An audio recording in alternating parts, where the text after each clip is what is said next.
All right, everyone, hello, and welcome back to the Paladins World Championship. We're live here at the Alienware Analyst Desk, joined now by Bitey and, of course, Gormizer. And I see you decided to rock the Stars and Stripes there for some support. Well, no bias? I was thinking about pulling it out, and I finally decided to commit full force. You know, this is the American matchup, and you got to show 110% support, and we're going to be rocking this until these guys either get knocked out or win it all. Okay, I support that. You know what? Hey, man, you just at the very least, we know that you're coming here with a non-biased perspective on the game, right? Absolutely, I am 100% not biased. Okay.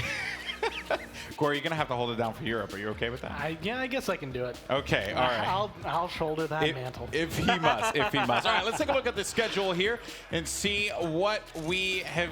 Well, what we've seen so far. I don't know. I thought of a better transition there, and then it kind of blanked in my head. Anyway, so we have G2 Esports versus Na'Vi. This matchup is going to be taking place here. Na'Vi had to defeat China Dream to get to this point, and that was actually a pretty strong performance from Na'Vi. Meanwhile, G2 got that 3-1 victory over Fnatic.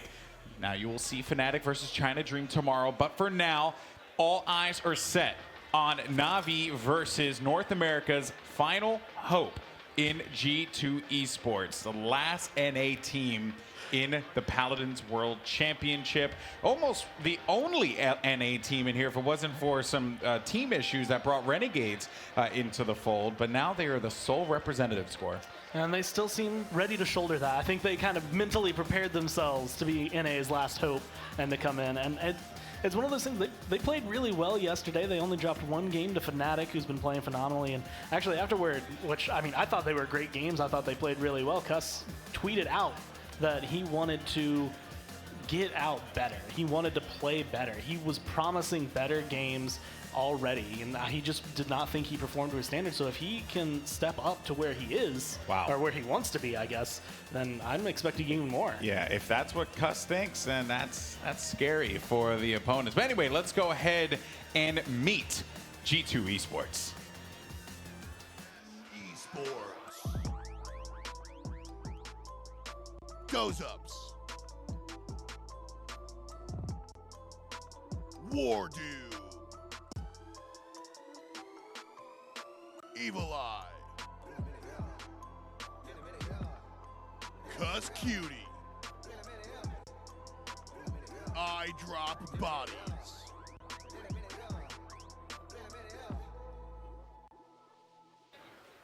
All right, there you have it. By the way, I don't know if you saw the video, but it looked like kusqt was like fading away into the background there. Actually, it looked pretty cool. He's like the shadow of this team that sees all, knows all. He's the papa of the team. You know, men of our stature, me and Cuss have a long-term relationship here, and I understand, you know, you got to take care of your boys out there. And he's on a true note, like, he's a really selfless kind of guy. You know, when he did that interview yesterday, you know, I just want to thank my team for carrying me. That's kind of what he's becoming into. Really great guy. Humble dude. He's super energetic too. Like, if you're here in the venue, you're going to be hearing screaming from G2. It's going to be Cuss. Like, it is all him. He is so into the game. He gets fully enveloped to the point where, like, his energy just exceeds his body. All right, and then on the other side of the stage, we got Na'Vi. Let's go ahead and meet the team.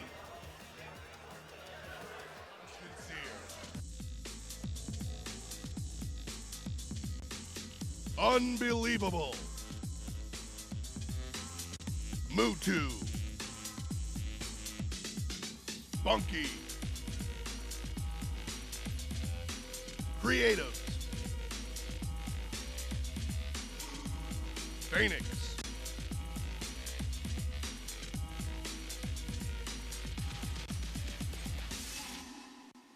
Na'Vi with the victory over China Dream late last night finds themselves in this position.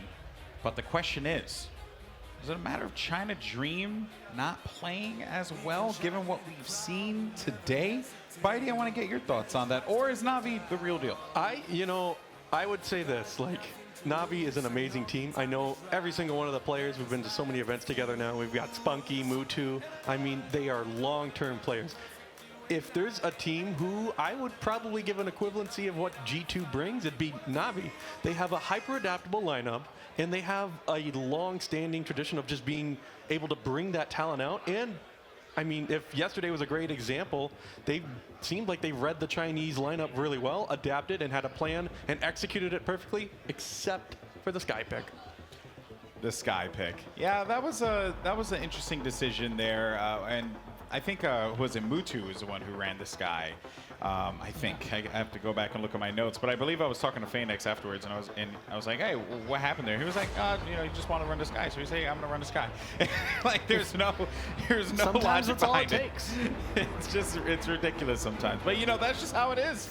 Honestly, that's just how it is, right? Teammates, from time to time, they just say, "I'm gonna do something," and they do it. They see dose ups on your screen there. Tell me about this player, as a matter of fact, because we haven't really talked about him all that much, Bitey. I can tell you tons of stories about everybody on G2. You know, our rivalry is deep. You know, 2 years, ever since really the scene's taken off, it's always us versus them. And Doseups is the laid-back, easygoing captain. He's stern when he has to be, but most of the time you'll always see him with smiles and grins. He's probably one of the most relaxed players you'll experience, just sitting in the back and, you know, I'll get this kill on this guy. Let's go for it. Yeah, just chilling and slaying. That's right. I respect that. I always think that's like you need a player like that every now and then, like just to kind of keep like you have one guy who's just chilling. Like it helps everyone kind of remain calm instead of getting like if you get into the game, you're energetic, you're excited. That's one thing, but if you start getting mad, then that guy's just like, no, that's fine. Sometimes you need the calm maybe voice. It's fine. Yeah, you need that level-headed mentality and the calm attitude in a team composition. Bitey, you seem like you have some opinions here. Well, you see, like, it's good, and I'm not saying that he doesn't get energetic, but it's like, it's not so much like that, like, Okay. oh, it's all right, you know, well, we dropped it, but we'll get it back next time, you know what I'm saying? Yeah. Okay, so what is it like then? Well, it's like stability. You know, if you wanted to call what Doseups really is, he's the arbitrator of the team. You got power and energy and cuss, and that can bounce off of your team. Doseups is going to bring it down and be the negotiator. Okay. The negotiator. Fair enough, fair enough. And there you see Spunky with the beard of the gods, which, I mean, that thing, I think, can swoon many an individual in this room here. Yeah, He's including myself. He's one of my favorites on Navi. Yeah. Spunky, as I like to always introduce him as, is he's about my age. You know, we're in the 27, 28. We're the seniors of the gaming industry here. Okay. You know, and I feel like there's a little bit of an attachment there. You know, if anybody is as well-rounded as the coach, it would probably be a Spunky. Okay, well, the good news is, you know, Bitey, while you may know Spunky very well, the viewers at home and those in attendance may not know Spunky that well. So let's get a chance to meet Spunky, talk to him about his thoughts coming in to the Paladins World Championship. I first started playing DPS for my team, and then when they introduced like roles on the game, the actual roles, then I started playing support. I just liked it for some reason. Then it sticks, and everybody wants me to play support. The support sometimes makes some like really important plays that you don't really see. It's really small, but it's kind of game defining sometimes.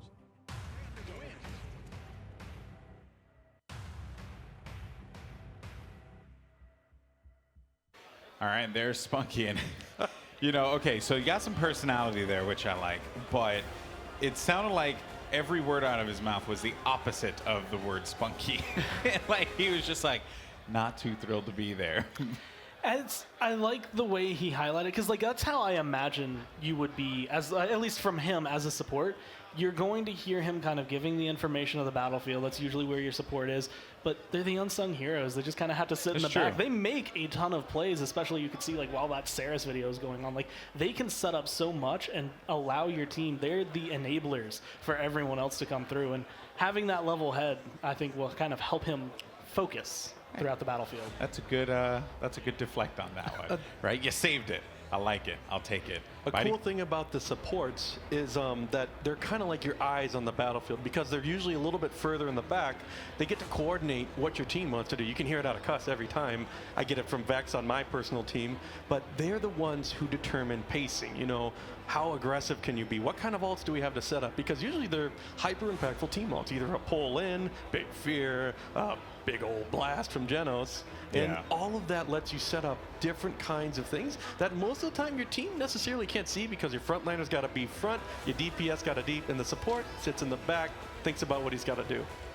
Now, in the China Dream matchup, the one game that Na'Vi lost was due to some incredible play from Poppy on the Strix, and that was Frog Isle. They lost that one 4-2. While we don't have the bans quite yet, I know we're getting all that stuff sorted out here. You know, I do wonder if Na'Vi is going to be worried about Frog Isle. And also, I wonder if we are going to see, oh my God, what was that map? I believe that was G2's map. I think it was Fish Market that I had read earlier. That was like their map. So do you think we're going to see like bans, whether it be Frog Isle, Fish Market?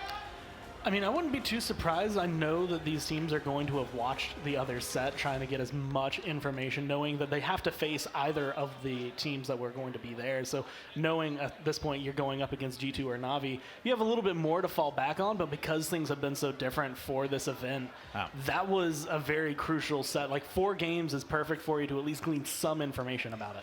And by the way, it was on my notes here, it says Frog Isle is actually G2's map. So I think that pairs off interestingly enough, and we don't see it here. G2 gets rid of Split Zone. Na'Vi takes care of Timber Mill. There's some good reasons behind why Splitstone's been removed. Not going to tell you. Okay. Yeah, respect the NA. Respect the NA. Respect the NA. And Timber Mill, of course, pretty standard ban there. And why is that for Timber Mill?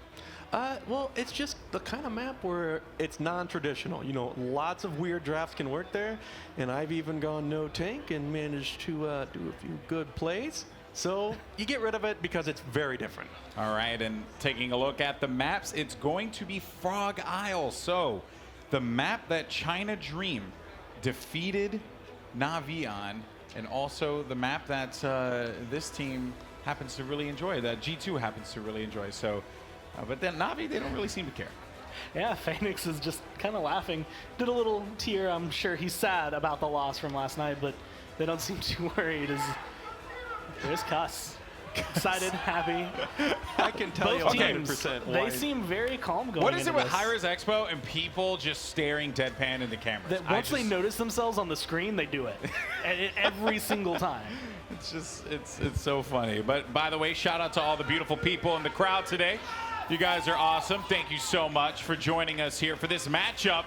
This is our final PC game of the day. Console finals come up next, but what a way to close out the PC side of things with G2 Esports versus Na'Vi. And let's get right into the Champions Draft and see what G2 is going to get rid of here. There are so many good champions for Frog Isle that I don't know.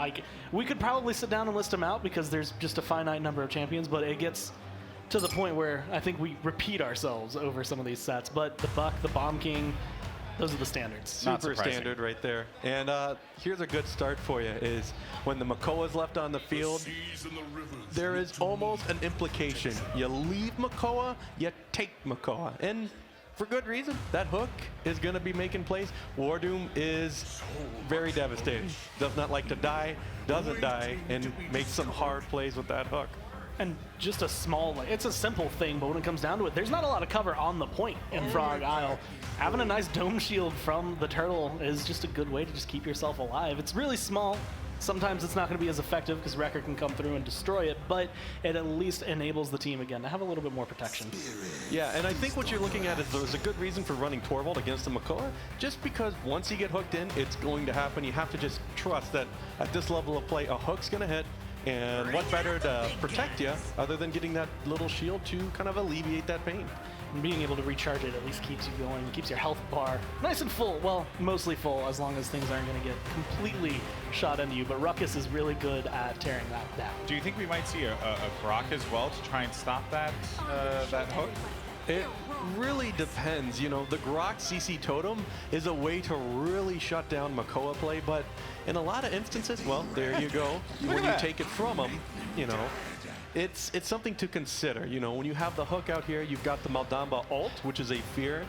There's a strong implication that you could be running CC Totem.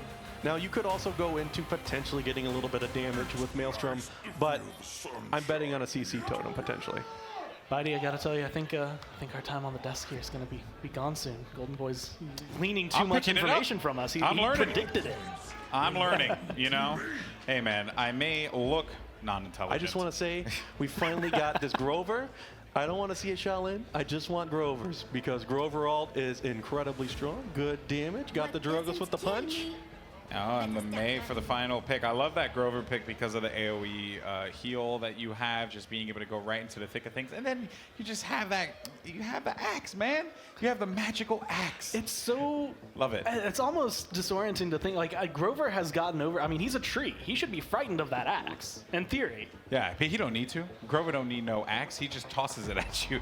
Anyway, all right, guys. Well, it's time for our final PC matchup. Remember, guys, we have that console final coming up in just a little bit, but this one is going to be exciting. G2 Esports facing off against Navi. Let's go ahead and send it over to your casters. Thanks, Golden Boy. I'm here, Rain Day and Pretty here to bring in the last set of the PC World Championship today. And boy, is this an exciting one. A marquee matchup with North America's lone representative G2 Esports and Navi, who many people now are considering Europe's favorite. A great draft, and the draft has been the biggest talking point about this tournament. And G2 have always been a team that have kind of done their own thing, and now this is a really big question mark for them. Are they going to try to adopt some things that they've seen here, or stick to their guns? I think the Genos has been such a big play factor for these drafts, and now with the Torvald kind of subbing in where maybe you thought an Inara, maybe a Fernando would have been early on in the tournament, we could see that Navi still have something up their sleeves. The Maeve, cat burglaring her way maybe to a victory here, but not if G2 have anything to say about it. Evulli with a pretty aggressive Drogos pick at the end. Huh. Healing Grover as well. That is, never mind. Switching it up. Boys. Austrian bargain. That's been, I think, pretty much undisputed. A legendary selection for Talus, whether or not you want to commit to popping your Rune of Travel. Both boys riding out. Best of 5 set. Grover, axe lands. Salvo finds some poke, but no blood drawn. That's good. Forces Grok in a bad spot. Combustible! Torvald almost falls into the water. That would have been a good start for Evulli, and he said yesterday if he can get Drogos on Frog Isle at any point in time, he's happy. And so far, so good. G2 Esports grabbed the first blood on Creatives. Evulli's so good with this champion on this map. A map that he's not traditionally played a ton on. Drogos not played a ton overall nowadays. Fire Spit. Calculated, so good. It's not going to land that time. Axe's whiff as well from kusqt, but G2, they are in the driver's seat. Josephs misses that one. That was huge. He's forced into the shell shield. Hopefully he can save the spin. No, has to use it. And now he's down low. He gets that reset. Look at that. Turtle flying all over the place, and now 60% for G2. They smartly back off, allow Natus Vincere to get a little bit of a capture objective and get a better vantage point from which to shoot them. The salvo hook combo puts Faenex in the ground. Combustible throws 2 in the air, and Mutu gets slain by kusqt yet again. kusqt sets him up. Evulli drives it home. Beautiful stuff there. Wombo combos all around. They didn't even give Faenex a chance to ghost walk. 99. Got it. G2 Esports. Objective captured, Nick. That was about as smooth as it could have gone. Ultimate's available for G2 as well. They had a great fight so far for themselves. kusqt first to his ultimate by a mile. Talus not super far behind him, 93%. He got about 10% of his charge there as he burned through the kusqt ultimate. Can't forget about Antediluvian, a loadout card for Talus that provides 80% anti-heal when he has popped his overdrive. Creatives here finally finding a kill, Nick, on that being Joseph's, but not really focusing out Evulli. In fact, I haven't seen Evulli under any pressure at all, and when you have a Drogos with combustible, that's kind of the dream. He charges so fast, it's so much damage with that fire spit, about 3K a pop potentially. Now with the Dread Serpent, it seems like there's less and less time for really Creatives to find a lane to the back line. Big ultimate's coming out. Faenex is low HP. Here's the Dragon Punch, but it's spotted out and slain. Creatives caught looking. And that's a bad time to lose that Dragon Punch as well. I'm not sure if he's going to have it on the way back. No, he gets killed during the windup. Oh, wow. Now he will lose. So this is really important. G2 Esports just lost a very vital tool, but at least it's about 1 minute and 20 seconds. And one of the things I was just remarking on, he does not have an opportunity to lose here. And again, WarDoom so aggressive. That's not something we're used to seeing, but G2 Esports trying to find a kill, and they do get unbelievable. Uncharacteristic. They will have that Genos Talus Wombo. Haven't seen it just yet.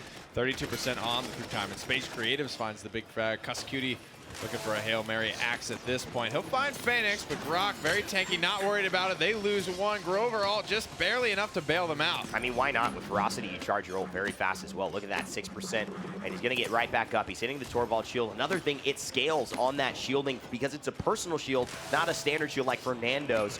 So he's going to actually do more damage from far away, even to Torvald here. WarDoom again in an aggressive position. And Nick, maybe that's something to point out. WarDoom being a little bit more on the offensive side than we're used to seeing him be. That is not a play we typically see him make, to just hit the gas pedal, go in. By himself. Even to me, that didn't look like the best possible Hexafire there, but they're turning it around. G2 find 2 kills and some momentum. And remember, Navi took the fight to China Dream yesterday, and that's how they got here in this matchup. So maybe G2 watching, doing their homework, saying when Creatives gets on the front foot, he's so much better than when he has to play defensively, and we're seeing that right now. G2 Esports haven't been able to make it beyond this choke, about 40% of the way gone. But remember, when they round this corner, they'll be about 70% of the way there. It's a very short push. Overtime starts. Dosov's trying to push this corner. Hyper Beam comes out. A little bit of a surprise, but it doesn't look like it catches anyone from North America off guard. That's huge, though. Combustible does end up removing Torvald from his original location, and he ends up allowing Evulli to find not 1, not 2, but 3 kills in that fight, thanks to the damage over time. Mutu's in a bad spot here because he's got to fight 2, but it seems like he's doing a good job of that. And G2 Esports may have just lost all of their hope in this one. It's going to end up a 1-1 tie heading into round 2. That could have gone slightly better. Evulli ended up, missing the direct impact, but and dies mid-flight, but posthumously picks up the kill onto Torvald. The rocket explosion ended up being enough to take down Unbelievable. He was a big factor in that last round, and he's going to have to be a big factor, Evan, this entire game. He's got a lot of weight resting on his shoulders to do damage, find frags. The only problem is at this point, Mutu got 2 kills while we were watching Evulli's highlight reel there, and that was what ended up meaning that G2 didn't snowball that through. You wonder, how could Evulli get those 2 clutch kills and nothing happened? It's because Mutu was doing the exact same thing on that Talus, and Talus has become such a priority pick. I think teams are really starting to see the value he has, not only with his damage, but with that lockdown the ultimate is shown to provide and be so crucial with. And they're going for it. They're going to find the instantaneous pick on a kusqt. But is that enough, Nick? They still have the Moldamba. That's not a healer down, but it does allow them to back off a bit. A couple of rockets there in the air. Combustible could be bad. Creative's getting very low, as well as Faenex, who's following him to try and heal him back up. 27% meanwhile, still on the objective. Rare miss there from Evulli. Fire Spit's going to connect with the tree. Salvo comes up over the top, but he's got bigger problems. Maeve and Talus in the back line looking for a frag. Very aggressive from Creatives, but can he find some return damage? That's what G2 Esports want. Natus Vincere at about 75%, but here's a Dragon Punch. They may be able to find one. Evulli will get slayed midair thanks to Creatives, and that's probably going to do it. So good at actually just finding and tracking the dragon mid-flight. Evulli has been struggling, has not gotten off a single Dragon Punch successfully. He's been shut down mid-flight twice in a row now, and you will not retain 30% charge for that. You will go all the way back to square one. I mean, thank God he's combustible, because he's still having about the normal amount of ultimates used. This is round 2, the beginning of it, and he's used 2 ultimates, so that's right on par with a normal Drogo's kind of game, but Creatives has found him every time, as you mentioned, and oh boy, if this isn't lambs to the slaughter right now. G2 getting taken down by Creatives, and the Midnight's possible, but he's not going to use it right now. You got to ask yourself, is this something they're used to? I mean, Maeve as a whole is new. Bugsy pulled it out for the first time in this tournament. We've seen it a couple more times. We saw it from Shady Shades. Creatives is going to be pulling it out this time. He's looking really great. And Cat Burglar, how about that legendary coming out of nowhere and making a splash? And it's definitely making a splash in the form of 4 knives, hitting for 546 each. And that's putting anybody in trouble, especially a Speaking of a splash, yeah, that's a double kill from the Hyper Beam. Off the map they go. Natus Vincere are primed for this round. Oh no, and now it looks like there will be no contest. Oh, 609 as well. The Torvald bubble, that's disgusting. Over 1,200 damage and 2 knives, and he's got 4 of them for the bonus. That could have been worse too with Torvald. That could have been worse. If he gets a bubble plus the Genos Luminary plus his Cat Burglar Creatives, he is making it happen. Here's the beautiful knives. He's going to land those 2. One more, 621. Genos with a hand in that. And you know, it's not that hard to realize where he's going, because you've got the frontliner right in front of you. He says, well, he's trying to go for the high health target, so let's throw knives. Let's kind of position myself so I can get in the path of where that flight would take him. It's like trying to interrupt a soccer ball that's traveling across a field at about, 1 mile an hour. You could just walk through midfield and wait for it, and that's what unfortunately Evulli has gotten himself in the position of. If he can hit those, though, that would be a different game. I don't know about you, but for me, Creative's, not to say he was ever bad, but he's got to be one of the most improved players. Definitely. From when I first saw him at the Masters land. This guy, you can't help but talk about him anymore. He has really shown up for his squad, and another free pick on a Cuss. I mean, this is just so dangerous, and they get Cuss out of the fight. It's a 5v4. They couldn't find the Torvald early, but they do find it eventually. Dosup's in the Ancient Rage, and if he can get 2 for his trouble here, that will help G2 Esports efforts. The Hexafire comes through from WarDoom, but the Tempest in response to keep Navi alive is making them all nice and healthy.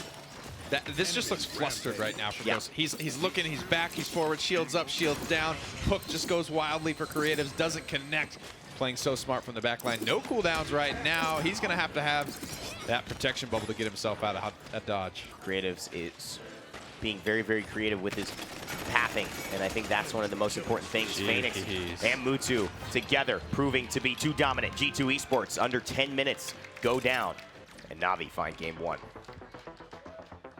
And we were talking about with the desk at least was that was supposed to be G2's map. That was where they have looked strong this tournament. Navi adaptable. They're feeling good. About 3 of them just struck the casual flex, we'll call it. Spunky's cracked the biggest smile I've seen since last year when he won the HRX Invitational alongside his brothers. The only ring currently fighting on stage from last year's Invitational. A finalist as well to his left. Unbelievable fighting under the banner of V69. I mean, if you put all of the positive emotions Spunky's ever experienced and you combine them all into one smile, that would be about half as big as what we just saw there, as he is not one to be a very happy camper, at least from the look of it. And not yet. Not till he's won. When he wins, though, it kind of starts to change tunes. And right now, I mean, we talk so much about Creatives, but Mutu was pretty deadly. Yeah, you can't help. He set up a bunch of free kills. Didn't have to do much work for that, but just a high-octane backline dive between Creatives and Mutu. That's what's going to put G2 into that frantic state. Dosup's, you know, he's a level-headed guy. Not typically caught too much off guard, but just did not look himself, at least when we were spectating that time. And it's interesting. I think the Talus-Genos combination is something that's been so interesting to watch develop here in this meta. Not a lot of people looked at the Genos through time and space, lockdown, and of course the ability for Talus to be able to follow up and set that up for the Genos through time and space. But now it seems like it has been a staple pick for European teams. Looking at these stats here, beautiful graphic.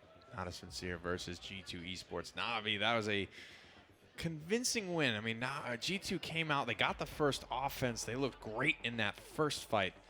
But from there on out, it felt like Navi just completely commanding control of the map. It was odd. It really was.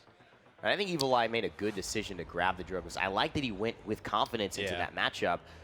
And it's a good map for him historically, but it did not pay off. And I've yet to really see an answer for what Creatives has done on Navi. His Zen, his Mave has yet to really... His blank has yet to be filled in. If you're playing Mad Libs right now, it's like it wouldn't be completed. And I don't know if anyone has the right word. And I almost commented on it that I was like, that was a nuts fight from G2, and they kind of just barely took that first round. So if they're going to have to rely on those types of plays, this could be a pretty rough one from them. But Navi had such a solid combo. Hey, kusqt, he was barely involved in that game. He was first-blooded basically every round, and frankly, that's a new combo. There's not much he can do about that. No, and I think that's actually really important. I think you have to... If I'm G2, I mean, if I'm a fan of G2 right now, I would be very happy that it happened to Cuss, because I do not think Cuss will let that slide heading into next round. He's a very vocal. I think this just feels bad for him. Maybe somebody who, you know, if that was happening to Bodies, Cuss may not be aware of how hard that is to deal with, but I think they are going to draft around the Talus Genos this time around. But you're going to have to be able to deal with it, or you're going to have to be able to take something else. Be able to play something else, or be okay with them playing something else, like a Buck, a Bomb King. That's an early prioritization.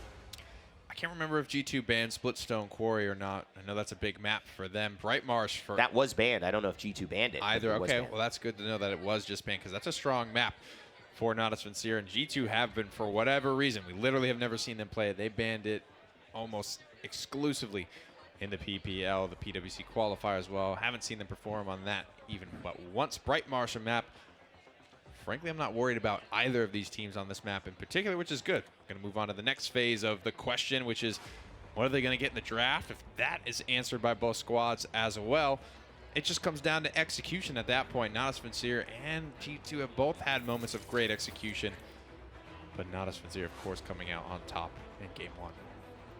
And this is game 2 here, so it's going to be very important for these guys to step up or step out. We've seen so many 3-0s today, and I think everyone's waiting for when's the competitive set going to happen. You know, we are witnessing the making of history. Hindsight's 2020. We'll all be able to look back at this and say, this is what was going on. But right now, we're still trying to figure it out. We're in the trenches with everyone watching as to how this is going to develop. Makoa banned out this time around. Leaves Navi open with the buck. G2 now can take the Genos.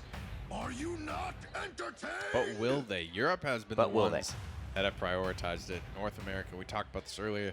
It's a big question for G2. Will they play their own game, or will they try and follow suit with what Europe has been bringing out? Not to say that that's the best. That's just one of the options at this tournament. That's a strong combination, kicking off with Ruck and Geno. And I think Genos is really just, he's so flexible. He's almost like Ruckus and Genos, so flexible in terms of their picks. This draft could go a lot of different ways for G2, and they are going to make sure that Talus doesn't go for G2's side this time around to guarantee that Wombo combo, which I'm sure G2 might have been looking for if it was open.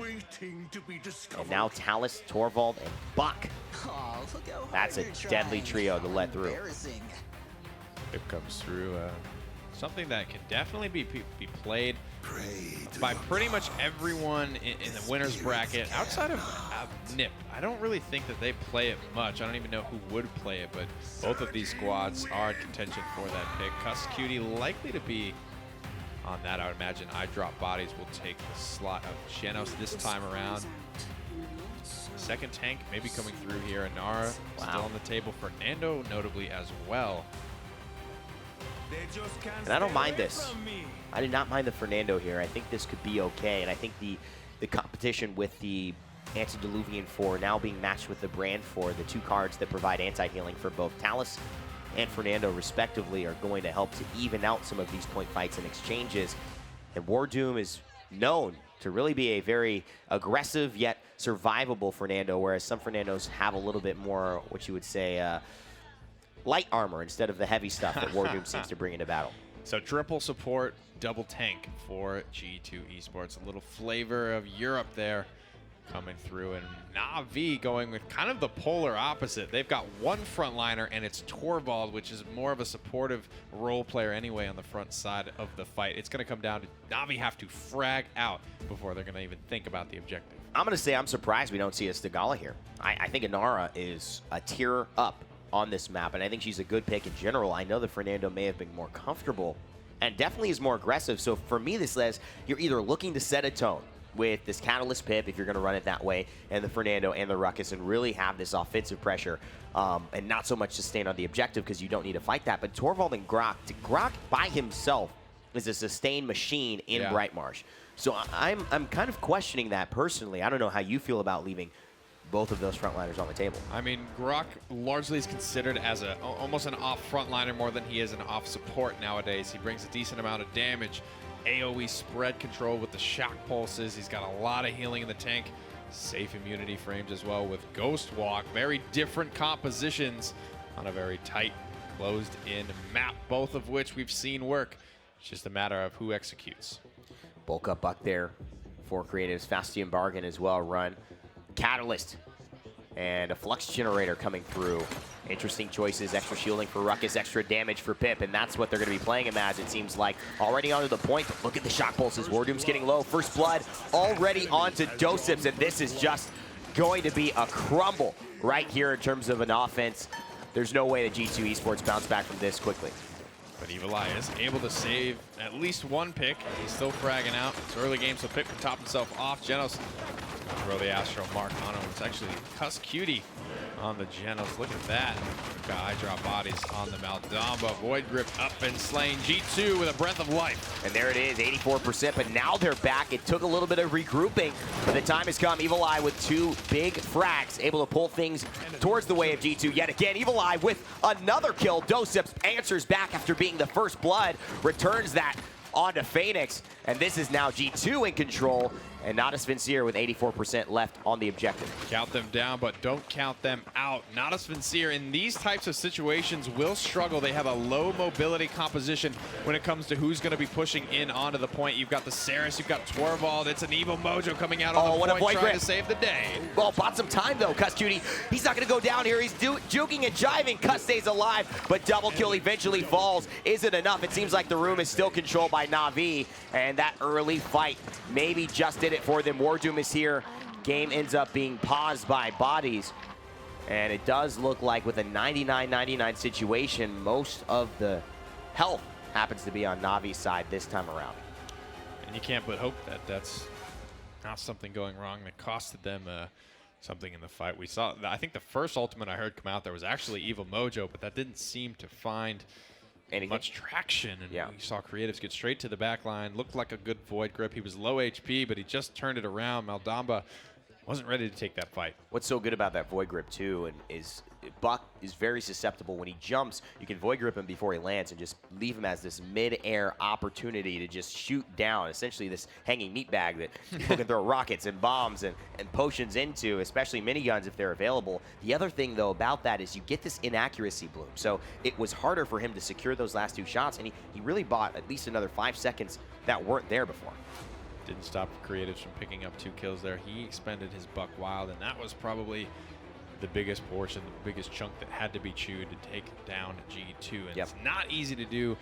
They've got a slow composition. Buck is obviously the most mobile of that comp, but he is not the one you want jumping in to try and touch, per se, for your overtime. I mean, they had a lot of, good moments, but not sustained moments. And I think G2 Esports finding themselves on the back foot there after losing Dosip so early. We didn't actually catch that on camera, but we can only assume that that was just a position gone wrong. And a lot of these champions in this game have those second lived opportunities. The emitter from Ruckus, the Ghost Walk from Brock, as you had mentioned. If that can be a play, it's really about who not only uses their first life the best, but who uses that second life the most effectively as well. Will be a Na'Vi against what felt like pretty stacked odds. Emitter falls off. Dosip's soon after, 2:20 on the clock. Natus Vincere on their way to another 2-0 lead, leading 1 game in the set of a best-of-5 winners final, trying to make their way to where it counts most. And although they took the Genos, again, we're seeing the Torvald be such an enabler for this Buck and for Mutu, yet again on the Talus. If they can keep this up, this is definitely looking good for the Europeans, but North America are not out, as Nick had mentioned. Maybe down right now, though. Bodies on the Maldamba. And still losing his frontliner there despite the constant healing. There's just so much pressure, and you got to say Antediluvian is a big part of this. And there comes the Dread Serpent out, but the follow-up isn't there. Unbelievable with a nice Hyper Beam to attempt to try and disengage G2 from following it up, but kusqt will frag him out. He might have done that mid Hyper Beam as well. We've seen him do that once before on Looks like Time and Space. Mill. Yeah, through Time and Space. I think that was what did it. Maybe mid Hyper Beam turned around, and would have wished we can go back on that one. Maybe we'll see a replay of that. Immortal here for WarDoom, and they seem to have stabilized or at least are pushing, but here's a True Power isolating Kus, and they aren't going to find the kill. He has to go back, but Faenex ends up cleaning it up, I would expect, with a shock pulse. Find its way to the back line. That doesn't feel great. Immortal comes out, Tempest to follow, but quickly canceled and just retreating to the back line, and now G2's front line has collapsed. Blitz Upper won't connect to WarDoom, but it doesn't matter. Fanny with another shock pulse will take him down. Oh me, oh my, this is not looking good if you're G2 Esports, but if you're not V, you are exhilarated. This is a fantastic performance, and again, you are showing up when everyone is expecting you to show up, and that's not always the easiest thing to do at LAN. They've got to figure out if they can make some adjustments here at V2.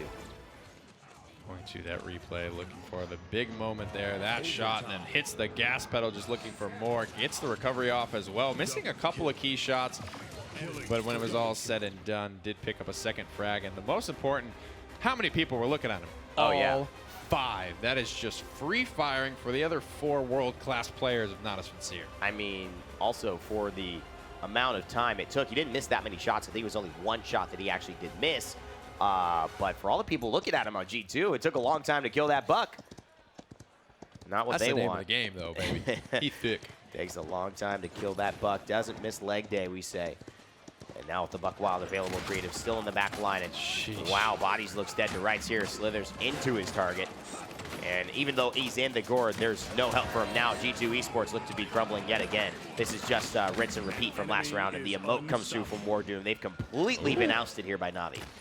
Not liking what he's seeing there. WarDoom rarely cracking in that sense. River Travel sounds like it's down. He'll zoink himself out to safety. Mutu 96% on the true power. There's the chickens, and it'll find one. And remember, they don't have any extra comeback mechanic. They don't have an increased capture objective in terms of the rate, and now they're going to be able to get on it at least. G2 Esports 99%, and Mutu in a bad spot. Evil Eye actually picks that kill up, and he's 55% back on the Evil Mojo because of a special mechanic in this game that allows you to gain more ultimate charge based on killing someone with a higher streak. Count them down, but don't count them out. G2 Esports, they are trying their damnedest to bring this one back. Tried to get the read of time, but kusqt just off the mark. Didn't actually aim towards the person on his team. He aims towards the center. It's a decent guess, but it doesn't end up panning out for him. kusqt goes and takes down Mutu, but pretty much all of them fall thanks to Unbelievable and a hyper beam to do it. That's a 3-0 secure by Navi.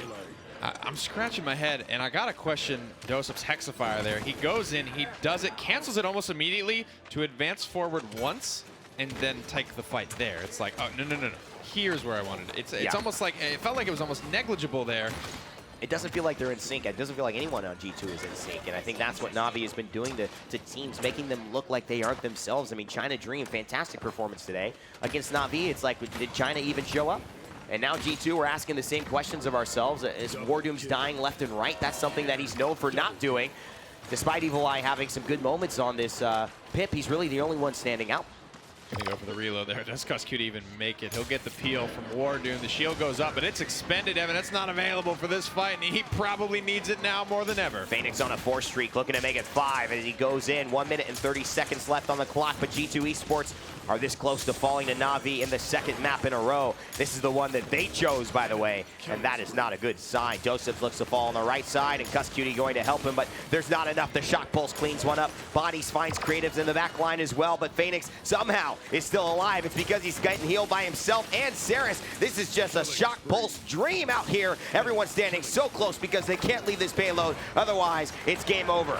Faenex bought so much time. The convergence came out. It didn't pull in a ton. Dosep says, back off, Euro. He's going to get all the zone captured back around that payload, but he falls nonetheless. But he doesn't realize the Euro, it's worth more than the dollar right now. And at this point, every member of Navi seems to be worth 1.5 of G2 as they're doing so much work on their side of things. WarDoom finds Mutu, but Mutu finds one, and Creatives finds another onto Evil Eye during the same time period. And now Unbelievable is here, and he has a hyper beam at about 20% charge. Again, everyone was looking at Creatives. Now nobody's looking at him, and that's just as bad. He's just free firing onto these frontliners. Doseps doesn't want to have anything to do with him. They are just have their plates full on the front line. kusqt answers back with one, but Evan, this just feels like a game of inches.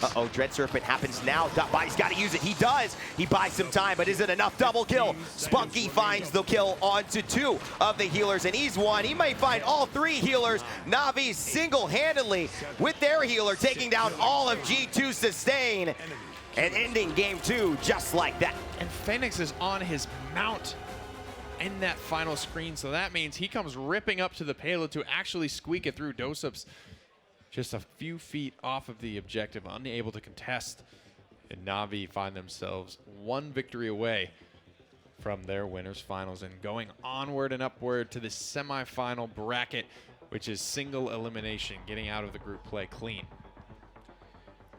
There's Creatives right there, the man of the hour, so to speak, for Navi and for Europe, I'd say. A lot of people in that region kind of holding their hopes to Navi, and Creatives seems to be just the guy who's shining right now. And on Buck, he seems to be a factor that no one has an answer for, Nick, at all.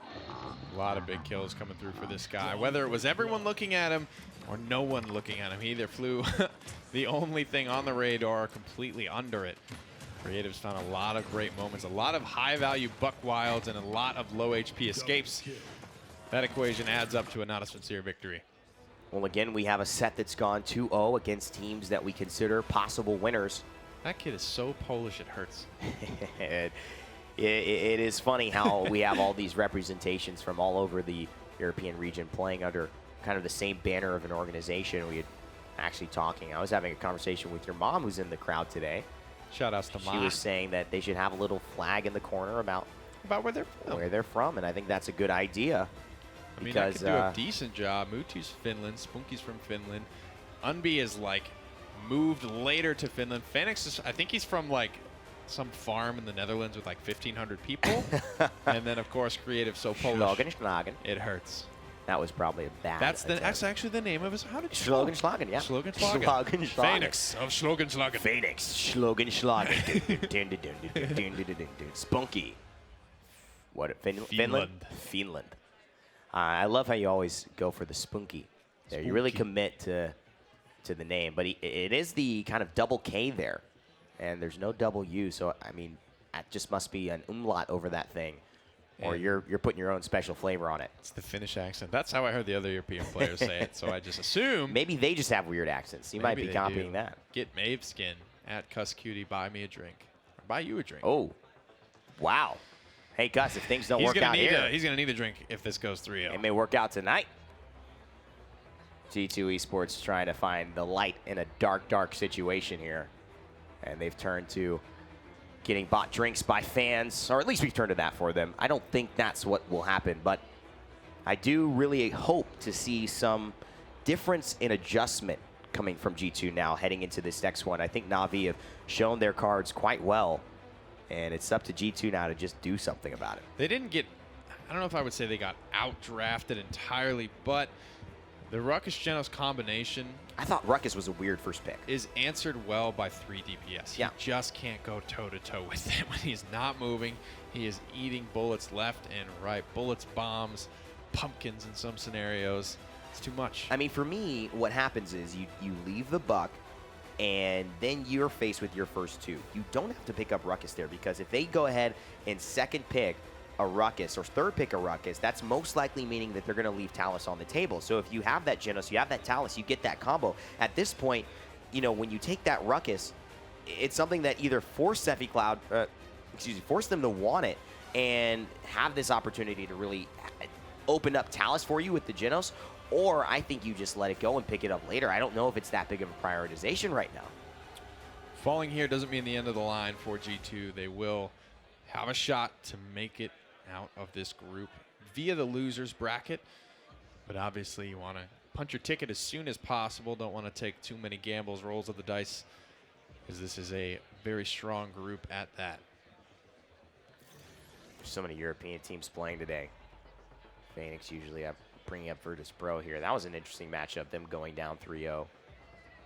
Cloud normally that Ruckus player there, but Natus Vincere, that's Spunky, Creatives, Faenex, and Mutu. Faenex would be the Ruckus player for them, but I think at this point, if you're okay with Faenex having that Ruckus, despite it being very, very dominant. Serpent Beach here, a map where everyone knows and has played since the inception of Paladins, and I think this is going to be a safe map for G2 Esports to bet their, well, not quite tournament hopes on, but at least this winner's bracket hopes on, and semifinal hopes on right now.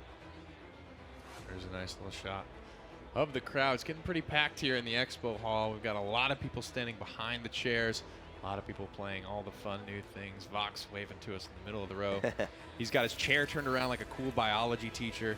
You know, Vox would be that cool biology teacher that you would have. He'd be so into plants. You're just like, dude, how are you so into plants? But then you'd start to like plants because he's so into it. He'd be making plant puns all day, and you're just like, man, this is the best class. He's like, you got to take biology he with makes Vox. a lot of Grover puns. With Hugh Judson, you got to take biology with Hugh. Professor Judson. I think that could be a real thing, Vox. Maybe a change in career path. A veterinarian, right? You know that. The line. Yeah, his parents are vets. Did used to be a vet assistant, play with a bunch of puppies.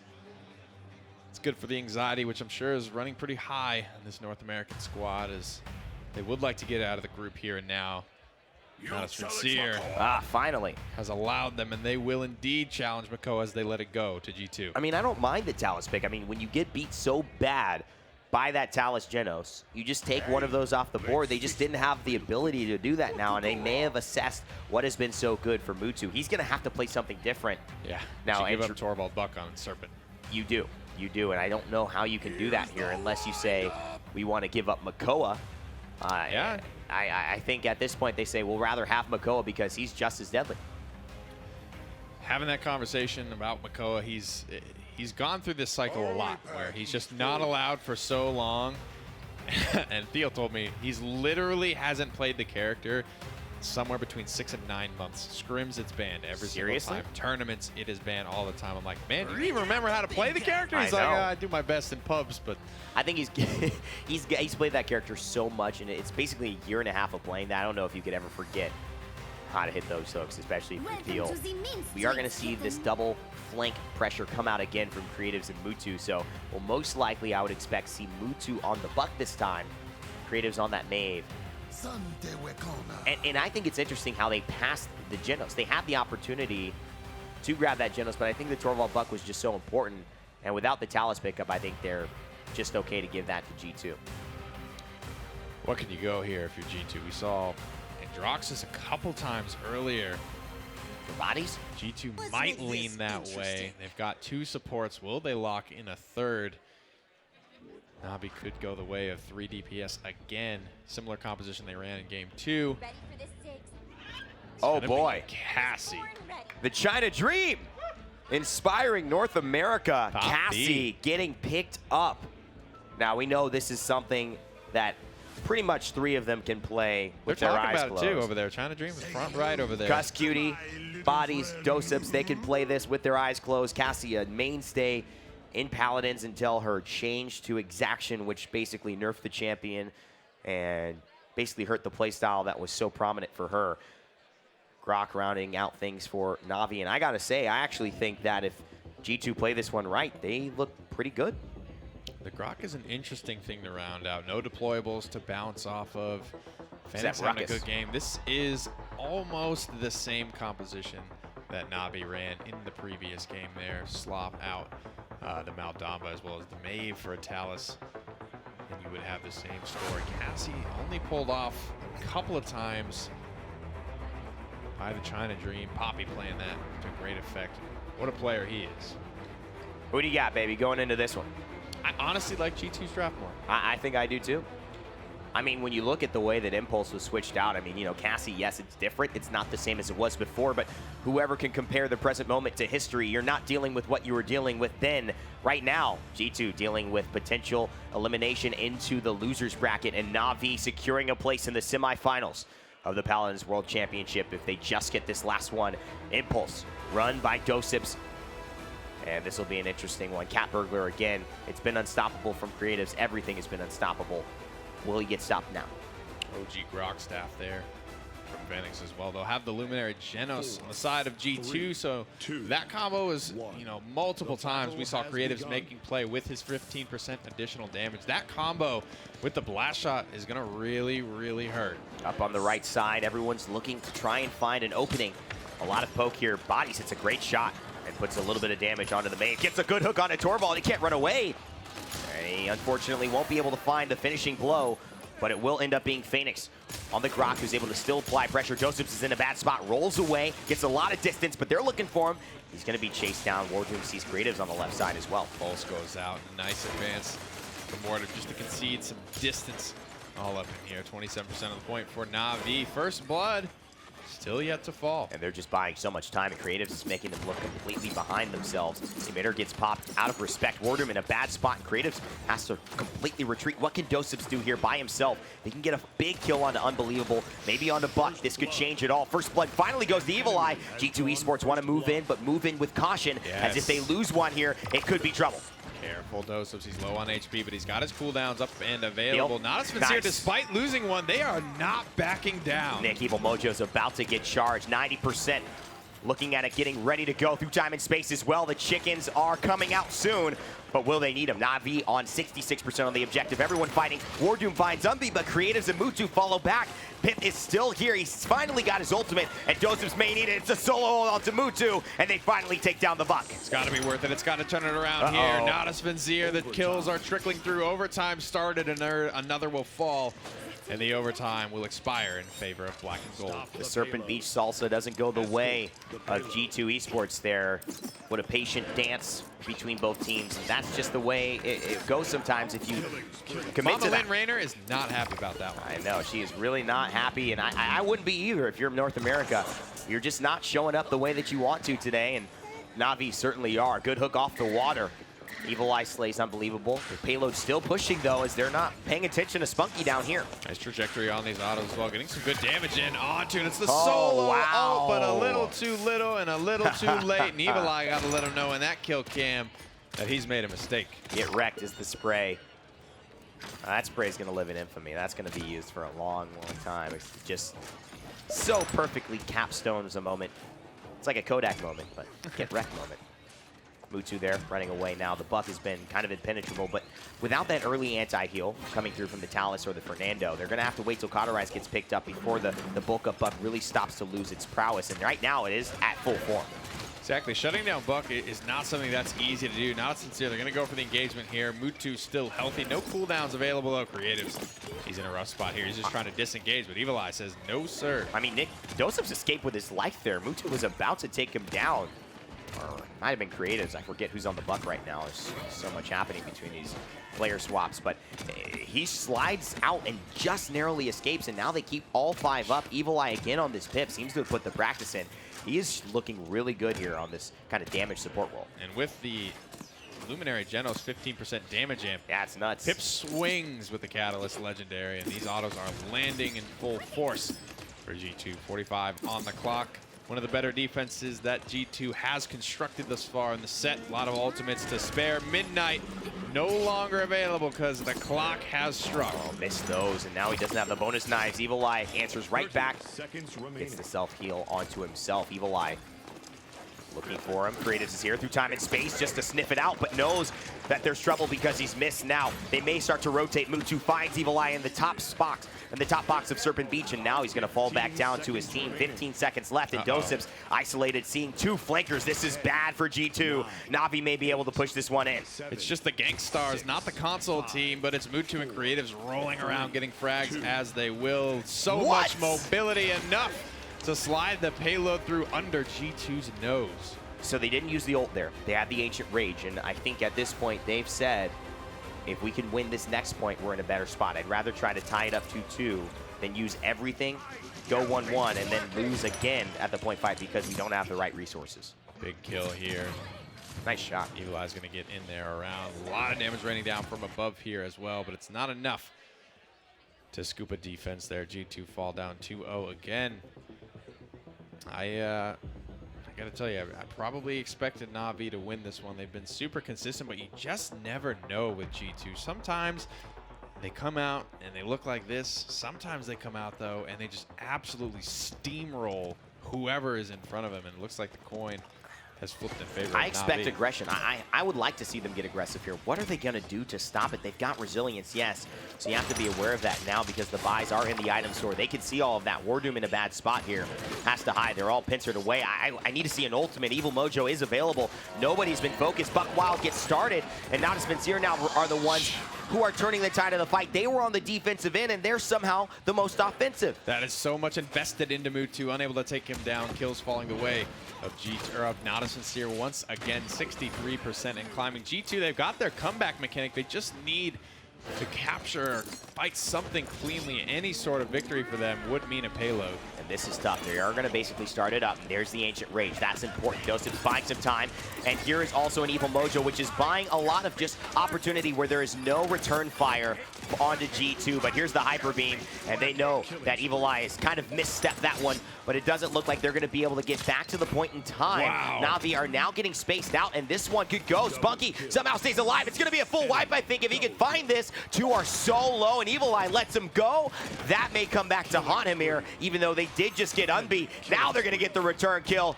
They don't have to do the hunting. The prey comes right to them. And now one more, maybe Spunky slithering over. He knows it's done. G2 somehow with the miracle turn this game back around. It's Evulli, big plays on the pip. Something he's not necessarily known for. A big shield from Dosep just gives him the couple of seconds that he needs to frag out. He's finding slows, he's finding Evil Mojos, He's 1v1ing a lot of different people, even 2v1ing in some scenarios, fighting very effectively with the Vulpine. And now this a little bit of pressure almost goes into the drink. You don't want to Come on, Doom. have some water right there. Wait till in between sets. We'll bring you a smart water bottle. Instead of going into the water here on Serpent Beach, that will send you back to base for 10 seconds. WarDoom finds a nice kill, and now are we starting to hear a little bit of G2? What am I hearing? Might be the crowd getting into it now because Natus Vincere is finally showing some moments of weakness against the North Americans. Let's go. Make some noise if you're a fan of G2 in the Expo Hall. They need you now more than ever. In chat, they need your energy. They are hanging on. They're trying to punch their ticket to the semifinals out of the group stages of the Paladins World Championship powered by iNet. Now it is midnight available, but he's not going to have a chance to do it. He's going to get put to bed by Dosips very early. It's like, no, you can't stay up late this time around, little girl. And Dosips again on this Cassie showing something that not a lot of people have seen or expected. China Dream, the only ones to play this tournament twice, maybe 3 times earlier today, and using the impulse as well. And with the Luminary Genos, Nick, this is a very dangerous Cassie, even from a projectile standpoint. Moving in, Midnight has been popped by Creatives, but he doesn't like what he sees scowling on his face. He'll head back to spawn just to top off. 103 on the clock. This Another frag from the boy out of Boston. They might just get this one, Nick. Oh, Catalyst. Hello, Spunky. I got something for you. A nice healing potion there. They've got to push this in. Remember, if Natus Vincere defend, they are going to go up 3-1, and G2 have gambled that if they win that objective, they're going to be able to go. Evulli tries to get to the point. He's going to wait for his tank. It's a smart move. He's going to slow it down just a little bit because if they just can keep the trickle up, it is going to be a 2-2. Contesting from up top, Nice Ruckus potion. solo. Evil Mojo at the ready. Time and space at the ready. G2 with a lot to work with. 9:30, are you kidding me? Luminary with this pip is disgusting. Mutu falls again. He is getting eaten into like Swiss cheese. And all of a sudden, Spunky finds himself in a horrible position. G2 Esports only have 1 left. They don't want to use the Evil Mojo, and they probably won't have to, but he got soft Evulli. And that's not what they were expecting. Na'Vi have a huge turnaround moment right there. North America not ready to give up on this round. 3 seconds. Natus Vincere have hung on against a lot of frags coming out, but Evan, this is the time. Evil Mojo was ready. Evulli wanted to use it, and now they're not going to get this. Nick, oh my God. The Hyper Beam was too much. It was too unexpected.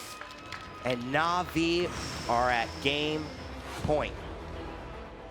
Couldn't hear it, but I saw on Cuss's player cam. He just made the, just that. You had to use it. That's the noise of that round. Evulli, he's finding big plays for his team, and just a couple of missteps. They were hitting the gas pedal, and against all odds, unbelievable on the Torvald. Makes the save of the round with a hyper beam to send Evulli to the depths. But that is not something that is going to play a factor in this round, at least in the early portions. They wanted to use their ults, but they didn't, so they do have them now. And that is the key. We've seen this ultimate management happen. And remember, Nick, if they actually win this one, they will be 600 credits in terms of 2 objectives captured versus the 300 credits that Na'Vi have at this point. And that is something to note. They will actually be in the lead in terms of economy here in Paladins. A good explosive flask to open things up. They're grouping up, and this is kind of exactly what G2 and Esports are looking for, but iDropBodies falls before he can even Ancient Rage. Joseph's on an island by himself. Nothing coming through to save him. Evulli falls as well. 3-1 lead for Na'Vi and a clean fight going their way. But you know what? That's not the worst thing. That's not the worst thing. They don't have the comeback mechanic, and they also don't have the Dread Serpent. They're really only working off the Buck Wild, and G2 Esports have Ancient Rage, Evil Mojo, and Through Time and Space right now. They can't get too aggressive, though. This is going to take some Ninjas in Pyjamas level patience to execute this fight. Unbelievable falls. That's the only frontliner for Natus Vincere, so G2 will take map control. I mean, this looks like G2 have played this smart. It's very risky, and there's the solo ult. He may not get a kill off it, and he won't. Oh, Evulli says, man, would I rather have had that ult or the one that finished it with a 2-2? I think he would have had that one, but now Through Time and Space as well from kusqt. It's gonna slay Spunky in the backside. G2 Esports just took away the healing from Natus Vincere. Faenex is the only one left, but he just got hooked. He just got void gripped, and now it looks like Unbelievable may just get taken down with the Star Splitter. kusqt with a beautiful angle. He's gonna move in on Unbelievable, but his teammates are falling behind him. Double kill. This old man can still frag. Is he gonna be the hot young talent this time? No! Mutu goes ahead and claims kusqt's life, but WarDoom is here in response. G2 Esports, they stay in it, and the crowd stays active because they see another glimmer of hope, and boy, are they cutting it close with these ults. iDropBodies on his Makoa. He's going to work on finding these hooks. The momentum was high for G2 Esports. I've never seen them a team find so many kills at that stage of Serpent Beach and not push it through. Natus Vincere, I don't know how they did it. I don't know how they continue to do it. They just hold on. Boy, are they resilient. And I mean, what they did with, I think, the earlier round, Nick, how they sent iDropBodies in and they didn't use the Ancient Rage, but they baited out the Dread Serpent. I thought that was brilliant. Great use of ultimates all around. This game has come down to execution and economy and just min-max play. Both these teams fighting to try and make it out of the group stages into the semifinal. Single elimination bracket. That's a great way to start this offense. Evulli has a question to answer himself soon. Do I Evil Mojo or do I not? To Mojo or not to Mojo or not to Mojo? That is definitely the question here. I don't know, Joe. I don't know, Joe. And I'm not sure Evulli is going to be asking himself that question. I think the answer should be unequivocally yes. But things have worked out so far for G2. If they can just get Unbelievable off or not fight him to the right side, and it looks like they've done that, they're going to have a free pathway here. If they can keep it staggered, Nick, it looks good. G2 are feeling good about what they've started here. Faenex up on the high ground. A couple members falling low. Mutu's low. Creatives is dead. Europe is looking like they could fall. Mutu with a beautiful flick hop to keep himself safe.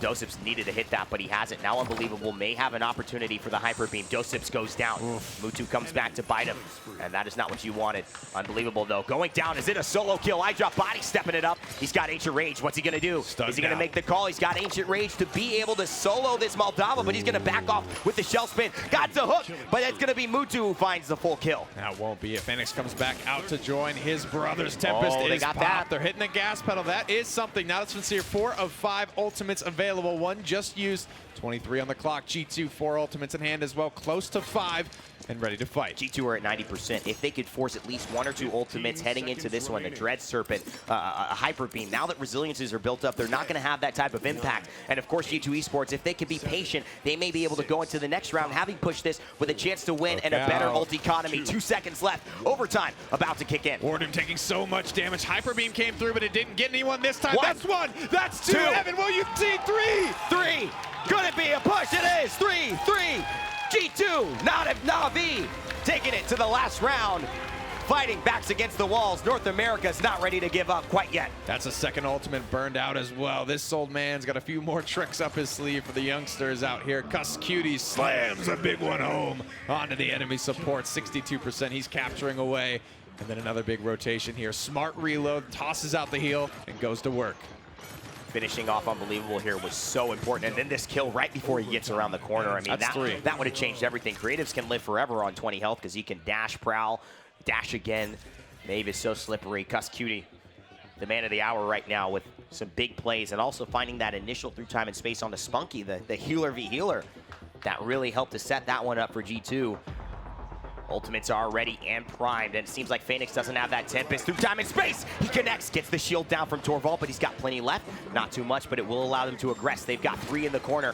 Grok healing him up as well. Evil Mojo is ready, and there's the Dread Serpent, but I don't know. Good heal from Evulli. It's going to keep iDropBodies alive. Ancient Rage is coming out, just barely escaping with his life. kusqt, too slippery. Bodies picks up another. G2 are looking like they could be taking this fight. This could be it. Unbelievable. He has a Hyper Beam. No, he doesn't. There's no chance for him now. Spunky wanted to use the Dread Serpent, but the animation got deleted because Dosips finds the final kill onto him. All of Navi have fallen here, and G2 Esports are at the precipice of turning this game back around. This is a good old boy out of Boston. He's looking to park the car in the yard here, and Parkas bolts into the faces of his enemies. Roll is available. Hexafire comes out. Doom with the first big play of the set. That's 84% and counting. G2 Esports are this close to keeping this set alive, but they've got to find 2. Unbelievable shield melts, but Torvald is a tricky old man, and you can't count him out until he's fully down, and that's what G2 are going to realize. They're going to back off. They're going to give Navi a little bit of space and try and regroup because there's still time to play. 48% and counting now, back on the objective. They have their Tempest, but it's not a lot. Natus Vincere, that's not a massive team fight ultimate for them, and there is nothing else in the equation. That's a big frag, and Mutu escapes cleanly, or does he? Oh, this is a dream for a Catalyst Pip, and dreams sometimes do become realities, and he sees one where Navi are all down. kusqt with a big ol' hit. iDropBodies takes 2, and it seems like North America with a kill on a Mutu might just be able to seal the deal and keep their hopes Esports alive. G2 Esports, they're going to take the victory here over Na'Vi despite overtime ticking away. It is a victory for North America. There it is. This team thrives on momentum, but they're not popping off there. Just whoop. Right now, that was hard fought. They're not screaming at their opponents here. They needed that win, not only to keep them in the set, but just to give them the confidence, just so they know that they can do it. They've got a packed house cheering them on. North America, the last hope, G2 Esports. They were this close to being out, Nick. It was almost over. And they were getting ready to get up out of their chairs and give some handshakes, especially with that 3-1 score line. But, you know, it is so important. I think the ultimate management from Evulli, we questioned it. I'm sure he kind of hit himself in the head. And maybe that ult specifically didn't get a kill, but it kept the pressure up that second round. And he seemed to be flawless with this Catalyst Pip. This moment definitely did change the dynamic of the game. And him finding UNBE here, turning around, finding Spunky, getting the heal onto kusqt. It was just a great. It was kind of flawless play. And then down the stretch there, you said it yourself, a dream for a Catalyst Pip. These shots from distance, just so good.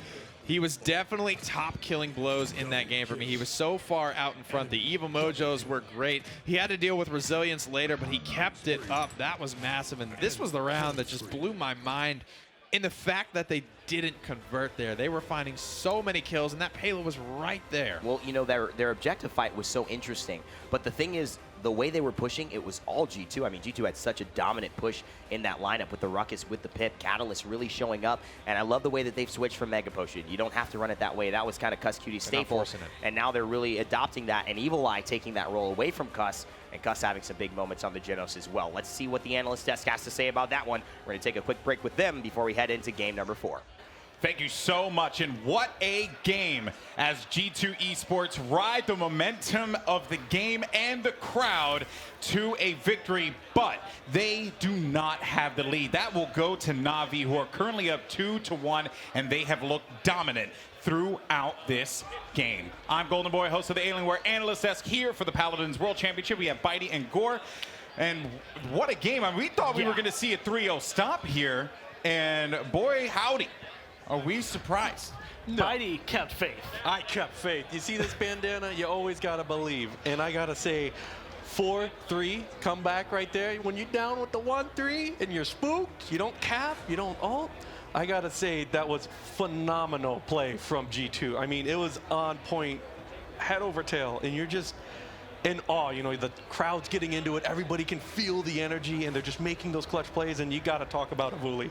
Yeah, I easily have to say he's MVP right now. Like, just the way that Pip was played was what turned that around and continued to push them forward. And there were some times where it was like, that didn't work out exactly the way G2 wanted to. They were still able to adapt and take on to that, and that's exactly what they've needed to do. In the first 2 games, it was just so rough for them. They couldn't hit what they needed to take down. Yeah, and there's a big thing that we kind of uncovered there with these games, and G2 is phenomenal for just uncovering really small minutia things right there. Now, me and Goremeister right here, we did a little bit of homework and digging, and it turns out that Talus is a powerful pick. And in terms of practice in North America, we don't really have power Taluses. And we looked into the Kanga games, we looked into the Na'Vi games, and Na'Vi dominates with Talus. And G2 uncovered that at a deficit of 2, ban the Talus, dig deep, and find a way to win this major matchup. And that didn't start out well for him. Like, I was kind of worried. I was like, well, they banned the Talus. And I thought that's the first step. Then they get lost 2-0, or they lost the first 2 points. And it's just like, what's going to happen here? Like, can you actually run this? And it comes back down to Evulli and the way he played that Pip. Started it out, and then the rest of the team stepped up, dropped bodies on Makoa at the very end there. Him and the Genos with kusqt just continually set it up. I think they were mentioning the Luminary Genos as well, being able to augment the damage from the Pip, from the Cassie, to allow those shots to just hit just as hard as they were, popping those tanks down like they were nothing. One thing was for sure, though, that was not that was a struggle. That game was a struggle, right? Top to bottom for G2. They had to dig deep there and rely on a lot of clutch plays. This was the final moments, though, and iDropBodies staying alive in that Makoa. Seeing more Makoa in this matchup than we've seen all day. So they're letting it through. And now the question is, if you're G2, so G2, you banned Buck, you banned Makoa, you banned Talus. do you just go into this next game and just ban Talus and just get rid of it? I do, 100%. Yeah, just looking back through our games, me and Gormeister just really dug in, and you can just see that Kanga practiced a lot with us in NA, and none of us had great Taluses. And I think coming into this, Talus is something that Navi has in their back pocket, and they have made so many hot plays. He doesn't look like he's doing much out there, but he got that full cauterize on his anti-heal card, Antediluvian, and that's on his overcharge. So it's like, okay, I got my cauterize with me, but he's also able to invest in Wrecker, which means you can do the best of both worlds. You get to wreck all the shields, put on the cauterize, and you've got this perfect dive-in ult where you just can retake your control of the map. And we saw that in game 1 for sure. I was actually going to say, because in Frog Isle, which is G2's map, and they picked this map first and foremost, you saw that Talus shred through them. But it wasn't just the Talus, because then you also had the Maeve coordinating on the dive, diving into the back line, handling business over there, disrupting them, and really preventing any kind of reliable heals and the supports, which is struggling to keep everyone alive. And Navi have that kind of as an MO, because looking not only in game 1 when they were doing that with the Talus Maeve combo, they started out being able to do that in map 3. It was the Buck and the Maeve trying to accomplish that, and the Maeve was being able to have the same effect we saw throughout game 1, but the problem was they're missing the Talus. That was the other powerhouse. Buck is strong. Buck can do a ton, but there's only so much he can do, and especially once G2 started figuring out where exactly they needed to put those shots, once they found the targets they needed, they just weren't able to get into the backline anymore. The flanks were shut down. Yeah, and just to kind of make sure that people understand, the Frog Isle game, technically the strength of the double tank on Frog Isle is point control. But you got to remember, you've got Talus, which we just kind of explained, but the Maeve escapes hooks automatically. So you're going to hook in Maeve, and she's just going to shrug it off with her little cattail flip, and she's just going to kind of break out of it. Now, I don't think he was necessarily running that, but it is kind of something that can be there and distract your Makoas. I'm not sure of that legendary, but Talus gets the escape, Maeve has the recovery, dashes away. So there was just this great synergy between those two flankers that allowed them to just take momentum, try DPS, really good at pushing, really good at fragging, and it just cleaned out that game. Now, you're G2 in this situation. You sit down with your team. Teams are still chatting right now, just trying to establish, some kind of semblance of sanity at this point in time. We have a packed house here, lots of pressure on you. Gore, you're thinking about what to do in game 4. Is it do better with your ults? Is it ban Talus out? Like, what are some of the things they need to think about? Well, I agree with the continuation of banning Talus. I just don't think you want to let Navi have that, because running that has been a very signature thing for them so far in this tournament. And the effect it had in those first 2 games was insane. But coming into this, you need to make sure that your draft can continue going, and like you said, the ult usage, that's the big thing I had for game 2.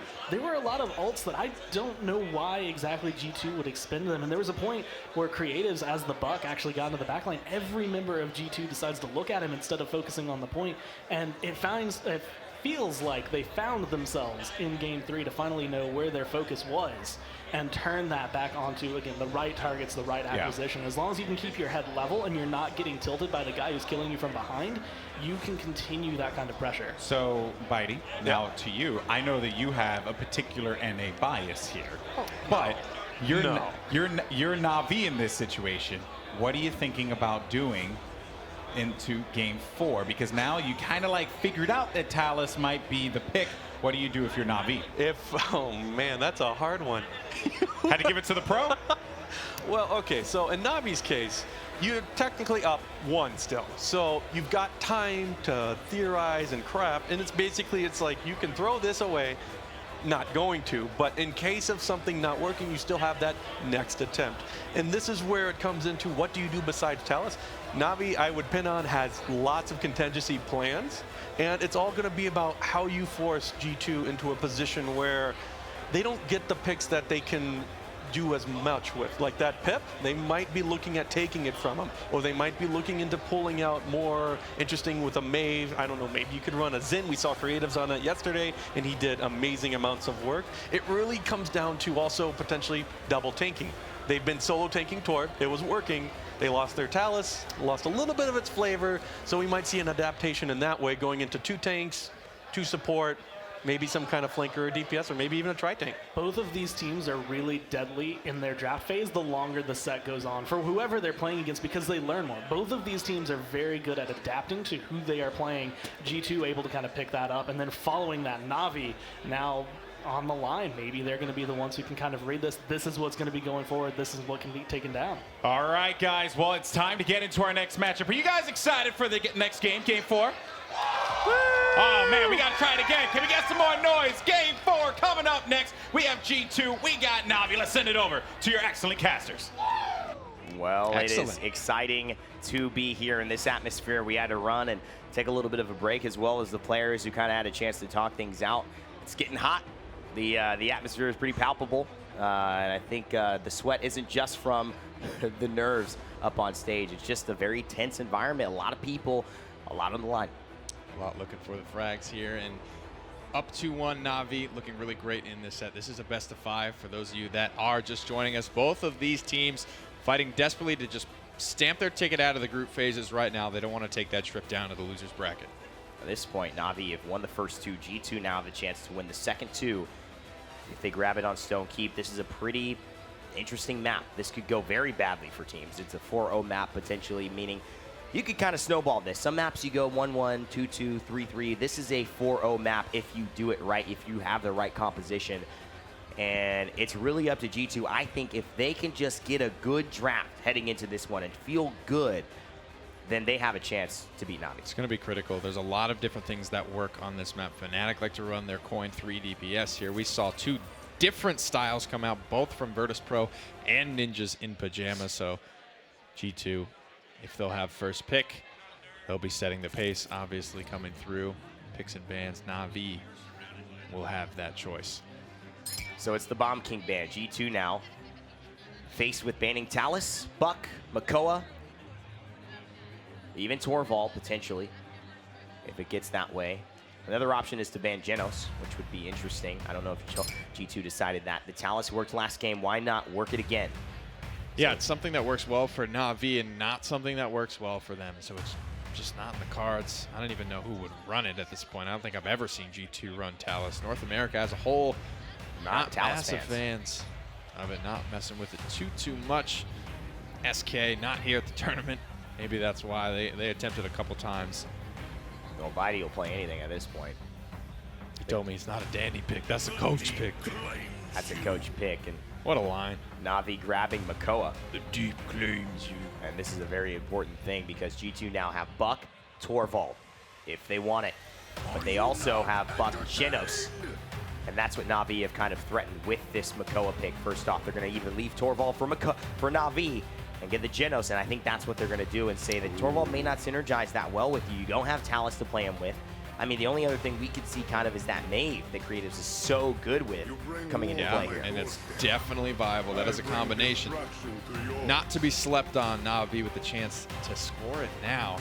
But also in the conversation now is, do we need that early Maldamba? Because G2, they would not hesitate to snap that up. They've got 2 guys that can play it.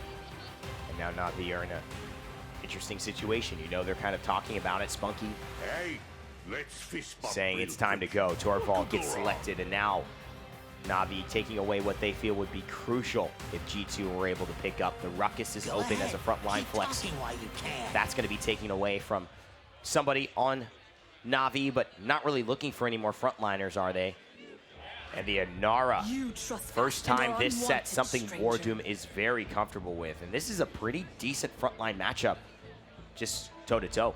Time to tank it up. We saw that style come out. Elven Path played Terminus here earlier, going to the point, committing hard to that strategy. That's they've got their enabler. Now it's time for the enablee. Maeve locked in. Big draft, damage amp stacking with her legendary, and it looks like it is here. The Dark Stalker Mutu, famous for this, so now not 1 but 2 high-octane flankers that could be enabled and devastating by Torvald. This is dangerous, and G2 go to the Cassie. You have to say that a blast shot combo onto a Maeve or an Androxus, if they don't use any of their defensive skills, is almost instant deletion. So at this point, Nick, the question is, how good it's almost a one-shot combination, as long as Genos is going to be supplementing what Dosebs is looking to serve up. Nara on the point. WarDoom looking like he's not too worried about it, though. And that's just his personality coming out on stage. And hasn't, frankly, had the best set for me. Hasn't had that impact. Hasn't been able to live up to his reputation of staying alive, not dying, making some bold plays. And, frankly, that's what it takes to win a world championship. Well, you know what? I mean, WarDoom's reputation precedes him. You know, you do think of this guy as being kind of almost the undying. That one should go to him because he really has that kind of rep within the pro community and those who watch Paladins Esports, that he just always somehow has the best kill-death ratio in the game because he just doesn't go down very often. But being aggressive, taking risks, that's what LAN is all about. Will G2 be able to take a risk here, banning the Talus yet again, leaving the Torvald and the Androxus and Maeve combination over to Na'Vi, who are sitting pretty with 2 games to 1 in the lead and have a chance to close things out here. Andro not finding a lot of success so far in this tournament. Picked up a couple of different times. Heads will roll will be the selection, however. Mutu opting to go for the newer legendary coming up and available, as it adds 2 ammo to Androxus now, as well as the fact that it will increase your headshot multiplier's damage. Oh, they're all going right side at this point. Oh, nice shot there. Mutu's low. This could be big. Reversal here. He's stuck in the air. Genos with a great void grip, but what a shell shield as well in response from Faenex. Creatives finds the first blood onto Evulli. Flash shot is available soon, but Mutu gets a bubble, and that's bad. Dosips is in trouble. Nice engagement there. He will fall as well. Mutu getting in, getting involved. He's known for the champion for one reason, and that's because he frags out with it. He'll get to the back line. He got in and out of that fight, then back in to find 2 frags, his most famed character, and you are seeing right out of the gate why. I think G2 saw stars there. They really just wanted to find a kill on Mutu early, and they got a little bit overeager. Spunky finds that one now, but Dosips gets a big kill on Mutu eventually, and iDropBodies is forced to kind of deal with Unbe. He separates himself away from the Nullify, and that stops the channeled silence, and that's a good hook by Faenex to bring kusqt back, but what a disengage by Dosips. Literally disengages him away from kusqt. Pio coming through, Evulli doing his best to survive. The shield goes up, buys just enough time for recovery to come through. The hook will land, but Evulli staying alive. Dude, he missed that one shot that would have killed him in the corner, and then forces the shield, realizes, oh God, he's shooting at me, and he's gonna get right up in here, so has to fight. Do you hear the Bee Gees in the distance? Staying alive. I wish I could do that right now. I'm just trying to save my voice as it is. We got a long tournament left to play. 90% now for G2 Esports. Evulli just trying to match up with creatives, and this Maeve has not had an answer for her. And so far, Evulli looks to be the first one for the day. Death awaits no one up to the air. The flicks are here. This is why he is known far and wide. He stays alive. Big ol' headshot comes through on Inara as well. I believe I saw 1,300 on your screen, and iDropBodies gets a taste of his own medicine. It was about 1,232, so 1,300. It's all semantics at this point. Mutu and Creative somehow turn this around for Na'Vi. You got to say things started off well for them, and if they take that balcony fight differently in the first part, G2 Esports are fine there, but they just had too much against them. And now Na'Vi in a great spot to push this forward. Looking at Na'Vi again, who had so much success early, Nick, this has got to feel good if you're a Na'Vi fan. I mean, the spectator client literally can't keep up with Mutu's flicks. They look otherworldly, but he's going to go down there. There's a flick for you. Not needed in that scenario. They invested a lot to him initially, you're right. But he had what it takes to get it out. He landed his reversal, 3 more dashes, got him back to the safety of his team, and then it was too much. I mean, this is the respect, right? I think with Androxus versus Talus, in Talus there's X amount of decisions to be made. But I think with Androxus, because you had the aerial component, you had the dashes, you had that kind of dynamic movement, there's X times X amount of decisions to be made. And I think that's what makes Mutu have to be a little bit more straightforward as to what he wants to do. He is a very silent assassin, but he hasn't been known as being the step-up guy. And he has to make those decisions and commit to them on Androxus in this game, which could be a lot of pressure for the guy. Headshots, they're a bit of a cherry on top because they're difficult to land, but when they do, especially with this legendary, you see how devastating they can really be. Wow. Doesn't even need one there. A couple shots into Dosips to send him home. And Faenex a big part of this team composition as well. Mutu doing a great job of just kind of getting in and out. And I said he has to make a lot of decisions, but he's making all of the right ones now. Seismic Crash started out by Inara. Doesn't really get much, but it does maybe look to at least stall something. Baby. But look at this flick happening right now. Misses that reversal. And look at a Void Grip just making him feel helpless in the air. But look at the payload. They've got to get there. kusqt is by himself, and that's a stun. No. Is that going to stop him? Spunky finds the kill on the Evulli, Nick, and that's Dosips. That's 2-0 under 5 minutes. You gotta say, that stun from Spunky, there's a reason he's got a ring around his finger. Plays like that in critical moments that are gonna swing the momentum heavily in favor of Europe. Black and gold up 2-0 in this set, up 2-0 in this game, looking to close it out. I mean, Mutu must have talked, because I think he's the one with the headset off. That's why the pause came out. Whoa, Whoa, whoa, whoa, whoa, whoa, whoa. What'd you say? Mutu said something. Hold on. I think at this point, he looks to be handled. Doesn't seem like a very big issue going on.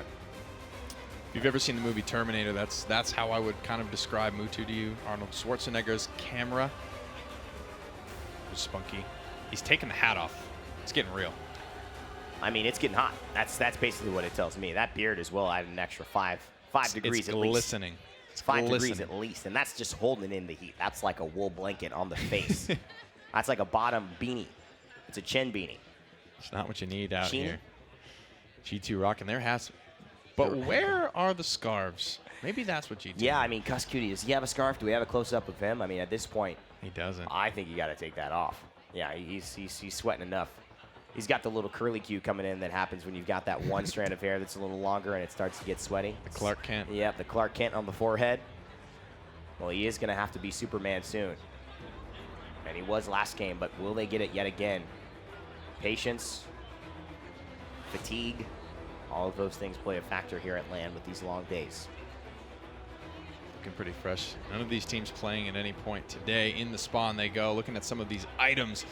These are available to purchase with an in-game currency in a bunch of different categories. Defense, utility, offense, all that good stuff. Red means offense, blue means defense, yellow means utility, and green means healing in some form or fashion. Right now, they need all four. They're going to need the rainbow. If you're G2, they need the rainbow. They're going to need to paint with all the colors of the wind. And they're not on a mountain, but they are on a castle, which you would assume is quite high up. Wow. So maybe this will add some synergy. Mutu dashes out of that one, and that's an early through time and space. Dread Serpent as well from Spunky. It just gets nothing. G2 Esports looks so flat on that one. Here's a Hexafire in response. Maybe this will force some cooldowns, and he backs off again. WarDoom doesn't like what he sees, but Mutu with some more flicks for you. And that's going to do it for Na'Vi. They're pushing this one through, and it seems like 30%, despite having a dominant performance, is going to be all they get on the objective thus far. I mean, that was almost shot-for-shot recreation of the Go to War trailer from Mutu there. He's got chrome to your dome, and just incredible plays coming out of a character who has been very quiet this tournament. Nice moves by Creatives. Gets the jump after the pounce. 93% for Na'Vi. G2 have to fight on it. Inara very tanky, but just not enough sustain going to her right now. Only operating with the Genos. And this Cassie has not paid off. Overtime is here, but it seems like it's a little bit more of a formality. G2 Esports may be accepting that Na'Vi are the better today, and they have looked a class above the rest throughout most of the tournament, save that last game. Na'Vi making a case. And I mean, what a game. That was the game of the tournament for me so far. That was absolutely incredible coming out from both teams. No ultis for G2 to stop the European landslide that is bearing down upon them. Just about 40% of a payload push away. The clock is primed to strike midnight, both in-game and for G2. And with resiliences, though, this is going to be less and less. They don't have as much of a window, and Creatives now just staying alive. That's the problem. They get him so low, and his reactions are so good, and he just serves as bait. He comes back in when they're not looking at him, and Joseph's luckily able to win that battle, but Mutu is just dominating. This Sandroxis pick was something that G2 Esports couldn't have anticipated having this big of an impact. There it goes. 2 more shots. iDropBodies falls. Payload just ripe to come around the corner here, down the final stretch. Playing with the statue here, using it as cover, floating back down. He will go, he will pop the accursed arm in anticipation. Oh, and they knew they were going to look for a hook here. Dread Serpent as well. Na'Vi, they're this close to moving on into the semifinals. We could have your second semifinalist of the day. Of course, NIP have the honors of that. The flick shot. Oh my God, what an exclamation point to a fantastic set of games played by the Europeans. Na'Vi, they're going to secure it. And Mutu, what the hell? He smiles and says something loudly, gets up out of his chair, hugs Faenex. They're happy to return to the top of this competition. Terminator mission complete. Objective secured 4 times in a row. Natus Vincere checking out, signing off for today. They've taken down G2. We've got 2 European teams waiting in the finals bracket, semifinals bracket, if you will, moving out of the group stage making it a single elimination hope. Now remember, this is not the end for G2. It's not even the end for Na'Vi. They obviously have that semifinal. They will play the winners of those who come through their bracket in terms of the loser side now. But they have secured their spot in tomorrow's semifinals. They're one game away from heading to the finals of the Paladins World Championship. And unbelievable. Great game by him. His Torvald saved many a day. Beautiful play from both sides, though. Hats off to both of them, both literally and figuratively. Some hats are on. Spunky's hat is off. He's ready to go home, rest up. As his day, his task is done, at least for now. We will fill out the rest of that semifinal bracket coming up tomorrow. We've got some console action. That about wraps it up for the PC side of things today. And it was a fast day. I mean, faster than one would expect if you watched yesterday. Certainly wasn't 1 a.m. No, it certainly wasn't 1 a.m. That's the truth for that one. And it was exciting, though, for us to be able to see a great ending of a wonderful show so far. The desk is ready for us, and so let's send it away. I'm Rain-Day, that's Pretty here. We'll see you guys soon. And, of course, there's still the Paladins Console Wars Finals coming up after this, so don't go anywhere. But first off, Golden Boy in the desk breakdown. What just went happen? My pleasure, fellas, because it seemed like when Na'Vi were in a pinch, they brought out the big guns, and the one gun in particular, the gun of Androxus, the revolver of Androxus from Mutu. Oh my God. Now, That was just amazing. you've seen it. That is the Mutu flip. I'm scared. It Heidi, is hold frightening. me. Hold me. Just, yes, okay. Legit scared. I'm just gonna pet this beautiful plush here. It's hard to Yes. put up against Mutu's Androxus. too You don't see scary. the flick every time, but when it comes through, you know you just got hit in the head by it. This is And it insane. can just rip apart teams. Now, to break this down Oh a my little bit as God. to why this thing just fell apart for scared. G2 is that I don't think anybody anticipated Andy performing like that. He hasn't been in this meta pick in a hot minute or two. And pulling it out as a response to having Talus banned is kind of something that I would think that Na'Vi would have. I did not expect it to work that well, though. Sometimes it's just the secret you need. I mean, when like you have Talus is making such a huge impact. The one game you don't run it, everything falls apart. And that was the conversation last time. What is it that Na'Vi can do? Evidently, it's just let Mutu be comfortable and be happy with what he's going to do forward, because that changed so much of the game for him. Yeah. And it's every time Na'Vi was getting ready, you would always see Mutu practicing. He'd be throwing around his mouse, making sure he could do whatever he needed. Those are the plays. That is his champion to be able to do that. And there was a lot that was going on there, but he led the way for them. Now, on the G2 side of things, right, riding this momentum, crowd on their side, they figured it out, quote unquote. But then the draft phase starts, and they make a very precarious decision. And this is one that you and I, Bitey, had a discussion about, which was Cassie. Should you have gone with the double support instead of picking up the Cassie to get the extra healing? Like a Grover, for example, where you still get the damage and you still get the heals. I believe that the Cassie is just something that Doe or the G2 in itself was feeling, but I just don't really think that it's the one you need. But again, it is against Maeve and Andy, and Grover can be a little bit exposed to that, but it's just that ult and that support and the sustain. You know, Dosovs has an incredibly legendary Cassie. I mean, Cassie used to be a hot meta pick. She was all over the place, dominating everyone, and he was one of the forefathers of that kind of style. But, I mean, to kind of forget that Grover's there, I don't know. I would have wanted the Grover just because that health reset is so big. You've got the ult, you got the helping hand, because Ruckus against Andy and Maeve, as a Ruckus guy, I don't like it. It's tough to win.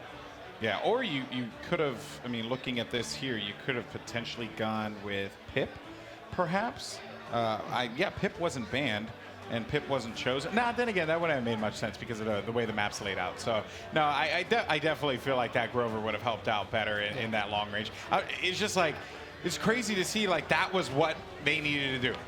Like, that's insane. Bring out Androxus off meta kind of, champion. Just let Mutu do his job. Just let him have his fun. And one of the other things I feel personally from G2 that I didn't necessarily like was Ruckus was being played by WarDoom there, where WarDoom, I mean, he is notorious for not dying. And when I think of not dying, I think of the Inara. I think of putting him down there and putting drop bodies instead on someone where he's going to be able to drop bodies. He's going to find those kills. He's actually looking for that. And I felt like that was just a really weird swap to have. I would have rather had those, but I mean, G2 knows G2. It just didn't work out. Yeah, I believe they played Ruckus on 3 different players on the team. WarDoom played it, and then you had IDB playing it as well. Yeah, you had iDropBodies playing it, and just now, and I think, yeah, I mean, I got to look here because my notes are all scribbly, but it's just weird. I think it's really hard for Ruckus to really have that good moment to shine if you don't give him that extra little bit of support he needs, especially against Andy, who, I mean, back in 62 and a little bit before then, he was a hard counter. You know, you could really be messing up a Ruckus if you sat there on Andy and just got into his face. Yeah, well, I mean, that's a wrap on that one. As Navi, you know, we had to cover his eyes here because Androxus was doing some dirty things, dirty things. There you go, right here, done. Okay, so let's go ahead and bring up the bracket here, see where we are currently, and with that, G2 will go down to the lower bracket. Well, they will await the winner of Fnatic versus China Dream. Fnatic can get their moment again. They can have their opportunity to take on G2 if they can get past China Dream. But China Dream, they were showing us something that we did not see yesterday, Bitey. I am excited to see that matchup. Whoever's going to be on that desk there, they're going to have their work cut out for them because the Chinese drafting is on point. You got to watch out because I think Navi, I mean, honestly, we've seen them just come through crushing, putting their hands down and walking through these teams, but I don't think that gives China Dream the proper showing that they deserve. You know, they came through, they kicked their opponent out of the way, and now they're ready to face up against Fnatic. It's going to be an exciting matchup without a doubt. But remember, folks, we are not done yet because coming up next is the console wars. That's right. We have Xbox versus PlayStation 4. On the Xbox side, you have Elevate. And on the PlayStation 4 side, you have Blight. And it's going to be a clash of which console is better. It's going to be exciting. As a console guy, I'm really pumped. But we have Shift over on the stage with an interview. Take it away, my friend. Thank you, gentlemen. Appreciate it very much. And of course, I have Spunky with us, who, for the first time, it looks like the entire weekend, maybe even your career, you look very relieved after the results there. How are you feeling just right now? I'm just very relieved that we're out of the stage, group stage now, and ready for the next one, whoever wins in the loser brackets. And of course, we got to go back in history. WASD before that, get to the PPL. Now you're on Navi, you're struggling through the season, you have to fight your way through the wild card qualifiers. But talk to me more about the journey that you've had with these guys in particular since you kind of left the whole burrito scene and come into the new realm of a team here. Well, at the start it was pretty hard. We were just like losing and losing like months in a row, like 90% lose rate basically. We just kept going and going and banging our head in the wall, and then it just, now we're here. And here's a good spot to be. I think you would agree. Of course, you got a spot in the semifinals out of Group B. Now, we have to just ask because it's just the way it goes. Where would you rate your chances as far as taking the whole thing? And what are you most afraid of, I think, in a team that's still out there? NIP. And it's 50-50. Either one will win. That's for sure. So you think pretty much for sure you're going to see Ninjas in Pyjamas in the final? Yes. That's an easy yes or no question. Well, Spunky, thank you so much. A pleasure having you. Get some rest. Smile once in a while. And of course, console finals, as we mentioned so many times, is coming up next. North America versus North America. You can catch me and Fox on that one. We'll see you back then. Do you miss me at all? Do you think about the things we used to do? No, you couldn't stand tall. So why didn't you call? So many years has gone by, but I think about you all the time. Looks like you're changing and all, but why didn't you call? Something in the air, always something in the air. Inexplicable, I can feel it in the air. Can you feel me?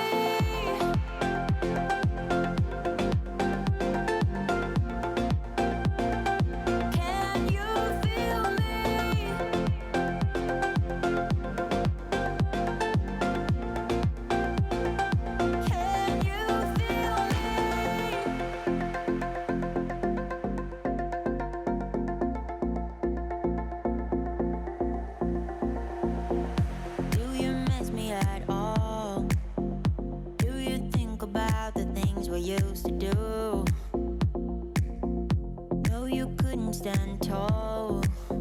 So why didn't you call? So many years has gone by. The gods are watching. But I think about you all the time. And the hunt is on. Looks like you're changing and all. But why didn't you call? Something in the air, always something in the air. Inexplicable.